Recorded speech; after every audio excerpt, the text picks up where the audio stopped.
Coba dong ditulis di kolom komen bagaimana kebaikan orang tua. Ada kok, saya yakin masih banyak orang tua yang baik tapi mungkin kurang dimunculkan. Coba ceritain juga di kolom komen ya, kebaikan anak-anak. Coba ceritain bagaimana anak-anak Anda itu, Romo, anak saya itu gajinya Romo semuanya dikasih kepada saya Romo, orang tuanya. Nih lihat, saya ngomongnya aja mau nangis. Karena gimana Romo, orang tua saya kan udah nggak bisa apa-apa lagi. Saatnya saya balas budi Romo. Dulu waktu mereka masih jaya saya diurus, sekarang gantian Romo.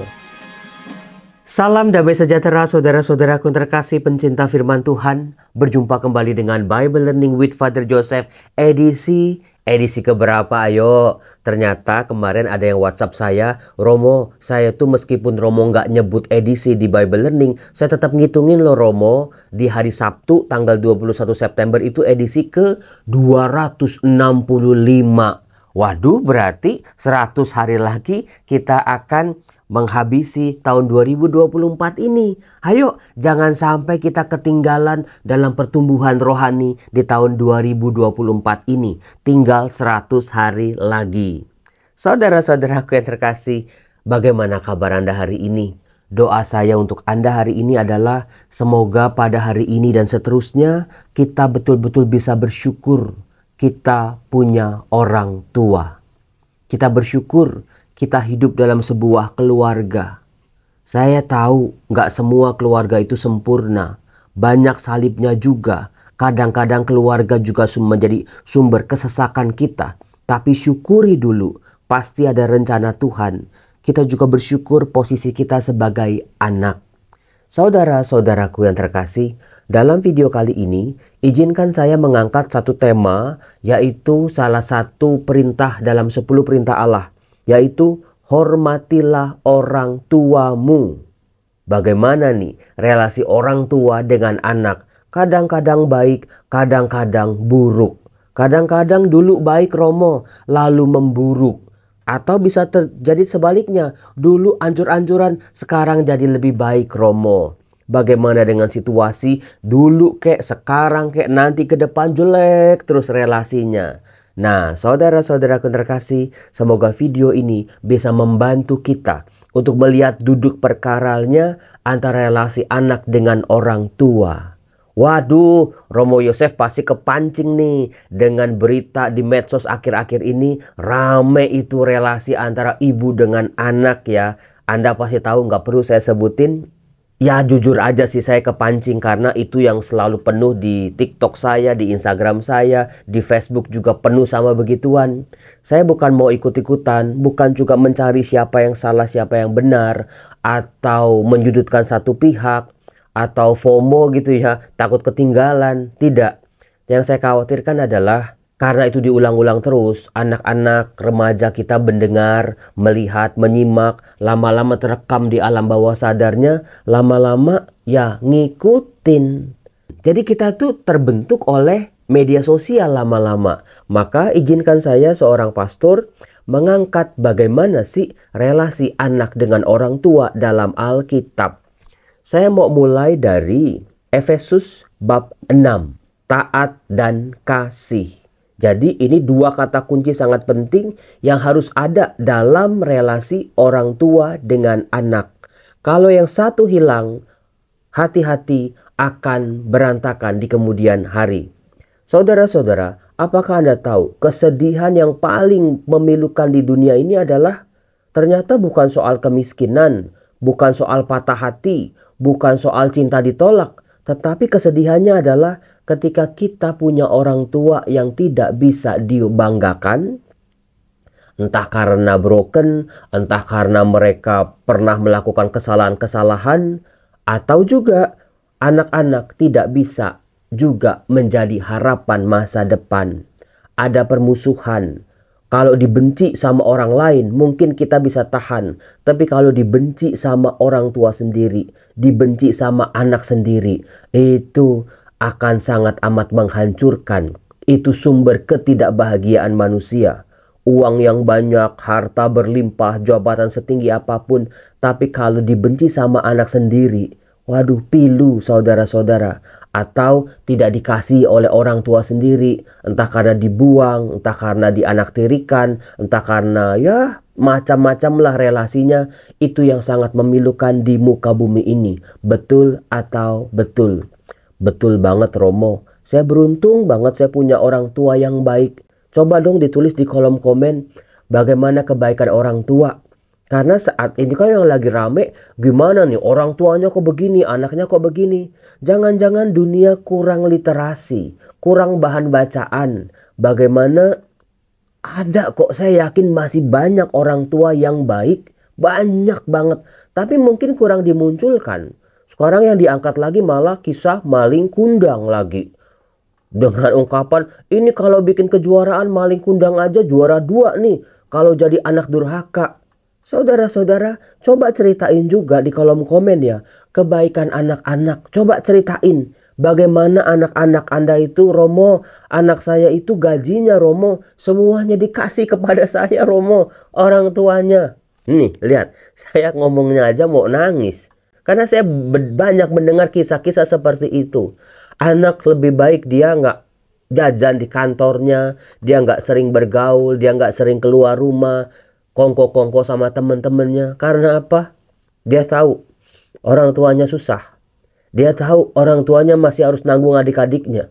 Maka semua gajinya dikasih kepada orang tuanya. Dia cuma disisain ongkos aja. Saya tahu, saya yakin banyak anak-anak yang seperti itu.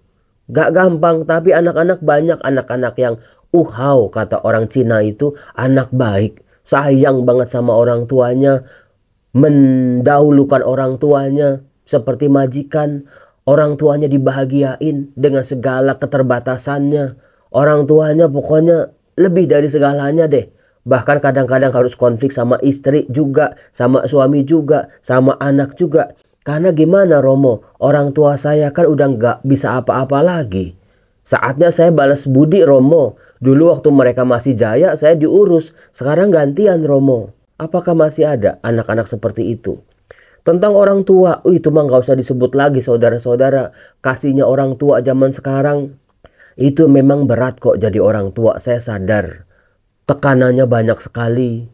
Mencari nafkah buat anak-anak, mencari nafkah buat pasangan, menjadi kepala keluarga, menjadi ibu rumah tangga, ngurus anak, meninggalkan karir, harus cari pekerjaan sana sini karena biaya sekolah, biaya berobat, biaya rumah sakit. Saya kemarin kan lagi aktif di sebuah rumah singgah tempat anak-anak yang operasi jantung ya, anak-anak dari luar daerah. Itu ada orang tua, anaknya itu lagi di rumah sakit, di ICU. Itu orang tua suami istri dari Medan datang ke Jakarta, nggak kerja. Mereka ngurusin anaknya di RSCM, di rumah sakit RSCM. Itu orang tuanya sampai bilang begini, Romo, kami tuh, saya sama bini saya Romo, tiap hari makan bodrek 5 biji. Saya tanya, kenapa Pak? Sampai begitu kan bahaya.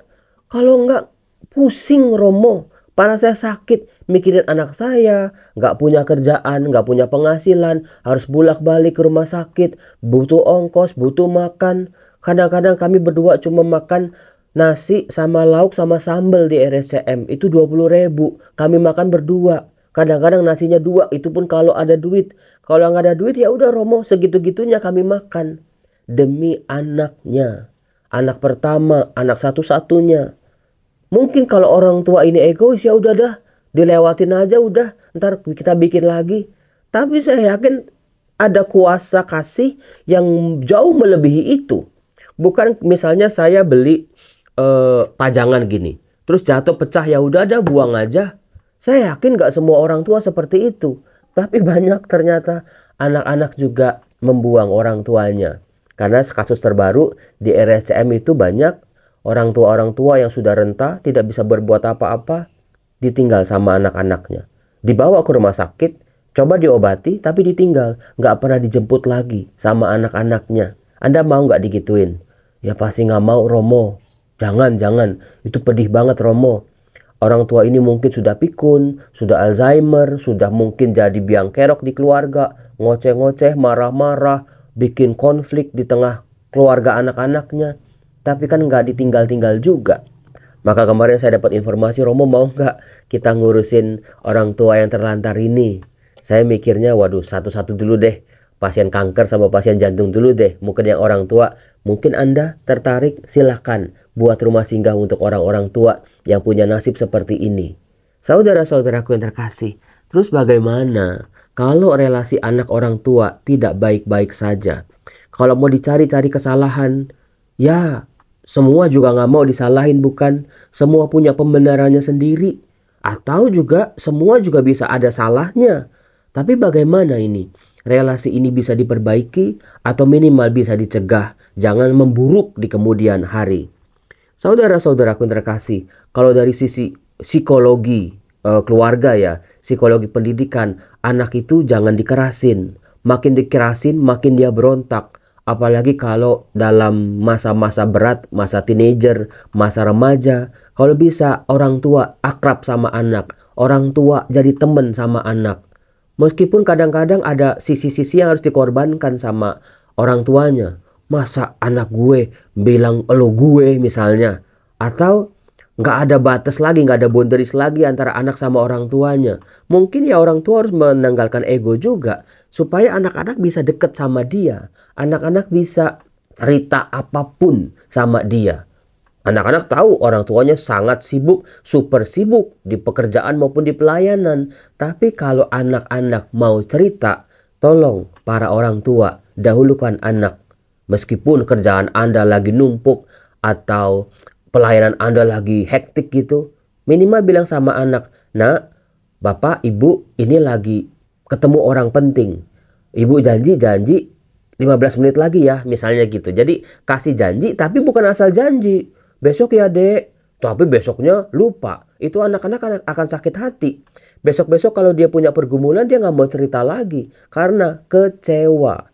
Nah, buat orang tua juga sebetulnya tidak mudah untuk meletakkan rasa percaya sama anaknya. Apalagi anaknya seringkali itu menyalahgunakan kepercayaan itu. 1 kali, 2 kali, 3 kali dirusak. Jangan harap orang tua Anda itu memberi rasa percaya lagi. Pasti dikekang. Nah, disinilah muncul yang namanya relasi yang mungkin mulai retak. Di kekangan-kekangan, bentakan demi bentakan, kekerasan demi kekerasan. Lalu juga anak akan mencontoh orang tuanya. Sebetulnya ya, itulah yang terekam dalam diri mereka. Apa yang orang tua buat, apa yang orang tua katakan, apa yang orang tua sikapi dan hidupi, itulah yang sebetulnya menjadi guru paling luar biasa yang akan mempengaruhi anak di masa-masa awal. Tetapi nanti ketika udah remaja, ketika dia nggak bisa lagi ditopang oleh orang tuanya nggak bisa dicontoh, orang tuanya nggak bisa dipegang kata-katanya, ya pergaulan teman-temannya di luar sana yang akan sangat amat mempengaruhi dia. Maka yuk kita buka surat Rasul Paulus kepada jemaat di Efesus bab 6. Dikatakan secara gamblang, "Hai anak-anak, taatilah orang tuamu di dalam Tuhan." Bukan orang tuamu yang berantakan, yang selingkuh, yang mabok-mabokan, atau ngobat gitu. Bukan itu yang harus ditaati. Tapi taatilah orang tuamu di dalam Tuhan. Perintah ini bukan menjadi keuntungan buat orang tua. Oh ini nih, kalimat ini bisa menjadi senjata buat anak-anak kalau anak-anak ngelawan. Tapi juga sebagai koreksi diri buat para orang tua. Apakah mereka bisa ditaati apa enggak sama anak-anaknya? Kalau orang tuanya aja nggak konsisten, orang tuanya aja nggak patuh, orang tuanya nggak taat terhadap waktu, janji, tenaga, perhatian, ya gimana mau ditaati sama anak-anaknya? Nah, tapi anak-anak sadari juga orang tua itu terbatas. Mereka bukan makhluk sempurna. Mereka bukan yang perfect sudah jadi. Mereka pun orang tua yang dalam proses kok. Maka pahami juga duduk perkara mereka, latar belakang mereka, termasuk luka-luka mereka loh. Mereka bawel itu gara-gara apa? Coba ditanya. Mereka itu begini sekarang ini gara-gara apa? Coba ditanya. Karena haruslah demikian. Ini mau diungkapkan salah satu perintah dalam 10 perintah Allah. Hormatilah, taatilah orang tuamu. Maka perintah ini untuk dua sisi. Dari pihak orang tua dan juga dari pihak anak. Hormatilah ayahmu dan ibumu. Itu adalah suatu perintah yang penting, seperti yang nyata dari janji ini, supaya kamu berbahagia dan panjang umurmu di bumi. Kata-kata ini bukan cuman kata-kata indah di sebuah lagu ya, waktu sakramen pernikahan yang ada lagunya bagus sekali. Bukan itu, tetapi bagaimana dihidupi. Anak memang harus berbakti kepada orang tuanya. Itu sebuah kewajiban, saudara-saudara. Bukan, jangan dijadikan sebuah paksaan. Orang tua juga harus sadar diri. Memang nggak semua orang tua benar kok. Saya yakin di situ. Orang tua juga harus belajar. Belajar ngerem, belajar bagaimana nih menempatkan dirinya. Kadang-kadang orang tua dengan segala macam caranya, sadar nggak sadar membebani anaknya. Anaknya cuma mau taat-taat, tapi kadang-kadang juga keluar batas juga. Saudara-saudaraku yang terkasih, hormatilah ayahmu dan ibumu supaya baik keadaanmu, berbahagia dan panjang umurmu di bumi. Kalau cuma panjang doang gak bahagia, buat apa Romo? Kalau bahagia cuma sebentar doang, buat apa Romo? Jadi perintah ini komplit ya, bahagia dan panjang umurmu. Nah, perintah ini nih, dan kamu bapak-bapak, janganlah bangkitkan amarah di dalam hati anak-anakmu, tetapi didiklah mereka di dalam ajaran dan nasihat Tuhan. Bukan cuma bisa berteori-teori doang, bukan cuma bisa ngomong doang. Kadang-kadang orang tua tuh nggak didengerin sama anaknya gara-gara ya bisa ngomong doang. Ayo makan nggak boleh pegang HP, ayo makan nggak boleh pegang HP. Ya, emak bapaknya dilihat tiap makan selalu megang HP. Ya gimana? Bisa ngomong doang gitu. Ayo minta maaf, ayo minta maaf. Misalnya. Tapi dilihat papa mamanya nggak pernah saling memaafkan. Ya gimana anak mau minta maaf? Dan lain sebagainya. Anda pasti lebih tahu sendiri. Dalam ajaran dan nasihat Tuhan. Maka perintah ini sangat penting nih buat bapak-bapak. Seringkali udah emosi, pakai tangan kekerasan gitu, KDRT. Lalu juga mau menang kuasa. Mungkin kadang udah capek juga. Karena di kantor sekarang udah stres. Sama teman rekan kerjanya, sama atasannya, sama kliennya, sama salesnya. Itu udah pusing setengah mati. Bagaimana ini usaha bisa terus ngalir? Pulang anaknya bertingkah. Ya apa enggak tersulut emosinya. Kata-kata keras pada akhirnya. Habisnya udah baik-baik juga nggak pernah didengerin juga. Tapi ajaran dan nasihat Tuhan. Maka orang tua, bapak-bapak, libatkan Tuhan ya. Coba sebelum jadi orang tua yang baik, jadi orang beriman yang baik dulu. Orang beriman ya, bukan orang beragama. Karena bisa berbeda itu agama dan beriman. Jadi saudara-saudaraku terkasih, dua kata kunci dalam relasi anak dan orang tua adalah kasih dan ketaatan. Dua hal ini menempel, jangan dilepaskan satu persatu. Setiap hal-hal yang harus ditaati, peraturan, bahkan harus menghukum. Saya yakin orang tua pada akhirnya harus menghukum anaknya. Tapi bukan dihukum karena benci, karena nggak suka, karena memang mau dilenyapkan. Tapi hukuman itu sekalipun, perintah-perintah, larangan-larangan, kekangan-kekangan, jangan sampai kehilangan wajah kasihnya. Kalau bisa ditangkap sama anak. Nah, mama, papa bikin begini, menghukum kamu, kamu tahu ya apa alasannya? Apa konsekuensinya? Bagaimana kalau kamu nggak dihukum bagaimana? Anak jadi tahu, oh iya, mama papaku menghukum aku, mengekang aku, melarang-larang aku karena ada kasih, ada rasa sayang yang dinyatakan, diungkapkan, bukan diandaikan. Kadang-kadang orang tua anak juga terlalu banyak pengandaiannya. Diungkapkan, keluar kata-katanya itu, lalu dalam tindakan-tindakan. Misalnya dihukum, misalnya disuruh berdiri di tembok. Tapi abis itu disayang-sayang lagi. Kamu tahu ya, tadi gimana, enak apa enggak? Enggak enak mama, enggak enak papa. Besok-besok jangan ya. Kan kamu lihat itu adik kamu nangis gara-gara kamu pukul kepalanya. Nanti kalau adikmu cacat gimana? Siapa yang susah? Kamu juga kan? Dan lain sebagainya. Jadi beri mereka itu keseimbangan antara kasih dengan ketaatan.